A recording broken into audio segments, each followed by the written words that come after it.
One of my absolute favourite quotes is from Oscar Wilde. Be yourself. Everyone else is already taken. I think being completely and absolutely yourself, your authentic self, can be challenging. It takes courage, determination, boldness, and spirit. And it isn't cowardice that stops us choosing to be all that we can be. It is the choice of conformity. Choosing to blend in rather than stand out. Worried that we will be judged if we are too different, too bold, too sassy.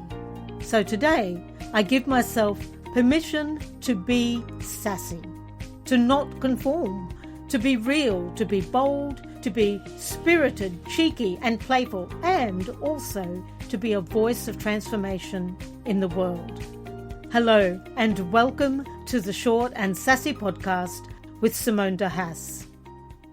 This podcast has had a very insistent voice from the day the idea arrived to this, the first episode. It was also pretty clear what it wanted to be named. Have you ever had that happen with one of your creations where it has had such a loud voice that you just have to pay attention to it? It won't let you go. It sneaks up on you when you think you're working on another project.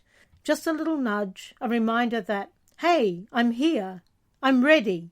It's time. The idea of this podcast is to create short sound bites of inspiration, hence the short. It's also a cheeky nod to the fact that I am not particularly tall. And the sassy, well, that's a whole other story, and the one that I want to share with you today. Being myself, being short and sassy, is something I have had to grow into. And yes, pun is intended. If you look up the definition of sassy, it will say something like lively, bold, and full of spirit, cheeky. It may also mention that sassy is considered a negative attribute, as in one who speaks their mind with no thought of consequence. It's definitely an energy that is unapologetic, and that is the energy I wish to embody. Don't you think it's time we all embraced our sass, to own every ounce of our brilliance and embody it totally? I believe that bringing our full selves to everything we do is not only necessary, it is also essential to help us to grow and transform. So how did I come to embrace my own sassy voice? I was a child who preferred her own company, a bit tricky with 5 siblings, an introverted teen who sought self-expression in the form of music and creativity. And in spite of the shyness, there were times when I shone, when I had no fear. Winning a primary school talent quest at age 8 with my own piano composition. Winning a high school talent quest at age 12 with a pop solo. Winning the argument to continue to higher education when the norm was to leave school at 15. All times when I found my unique voice, my own version of sass, boldness and spirit through self-expression. Those moments of sass that allowed me to step into my brilliance and which then rippled out into the world to light up my future. Moments when a single choice changed the trajectory of my creative career and helped me find the truest expression of my voice. I'm sure you too have instances in your lives where you've known those moments of sass, those bright beacons of authenticity that send their light out years into the future to remind you, this is what it means to be sassy, to use your voice, to be real, to be congruent, to be. And I imagine that you have also had many moments when you felt as if you needed to shut down, to play small, to be hidden, to be safe, to be invisible, to hide your brilliance, to conform. Conformity keeps us safe from judgment.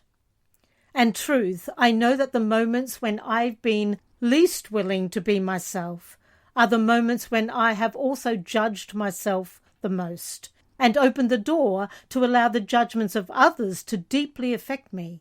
That's an exhausting way to live.